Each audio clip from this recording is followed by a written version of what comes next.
फिसाफोर जोङो हाला फैदोंमोन जोंहा जेबो गैजारोङा गैया फिसा फिसौनो थाखाय जोंहा जेबो गैजारोङा फिसाफोर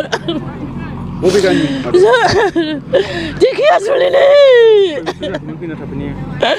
4 बोसोर जाबाय जोबोद दुखुनि बाथ्रा चिरां जिल्लानि रुनिखाता रेन्जनि सिङाव थानाय हाग्राबारियाव गोबां बर'फोरखौ हाग्रा बिफाना होखारहरदों न' बां सिफायनानै होस्रांहरदों बिथांमोनहा गोबां गोरिब न'खरनि जाय बिथांमोनहा दैबानाजों हा खुरखाजानाय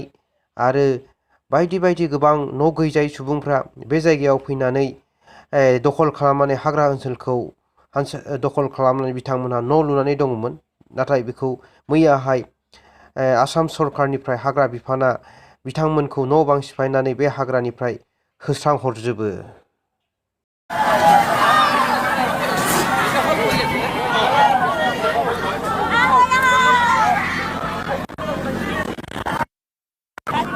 जोबोद दुखुनि बाथ्रा दि बिटिआर सरकारा बिथांमोनखौ हा हु खुरखाजानायखौ नुनानैबो बिथांमोनखौ जेबो सहाय खालामाखैमोन रिलिफआवनो दोनबाय थादोंमोन बिथांमोनखौ आरो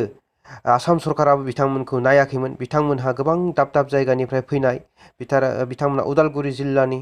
दिखियाजुलिनि आरो डिमापुरनि धेमाजिनि बायदि बायदि जायगानिफ्राय बिथांमोना फैनानै बे हायाव रायजो जाफैदोंमोन नाथाय बिथांमोनखौ सरकारा मैया होस्रांहरजोब्बाय न' बां सिफायनानै दुखुथिया जिउ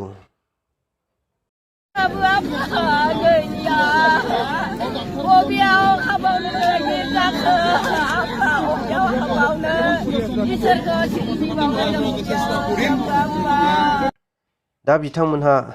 बिनिफ्राय बहाव थांबावगोन दा बिथांमोनहा खुनु थिखोना गैया दा बिनिखायनो बिटिआर सरकारा जाहाथे बिथांमोनखौ गोरिब न'खरफोरखौ जाहाथे नायनानै बिथांमोननो जायगा बानायनानै होयो बेखौ बयबो खावलायदों आरो बयबो हास्थायदों बिथांमोनहा न' बां गैजा रोङै गोबां दाब दाब जायगानिफ्राय फैनाय गोरिब न'खरा जाहाथे खस्थ' मोनालासिनो बयबो जिउ खुंनो हायो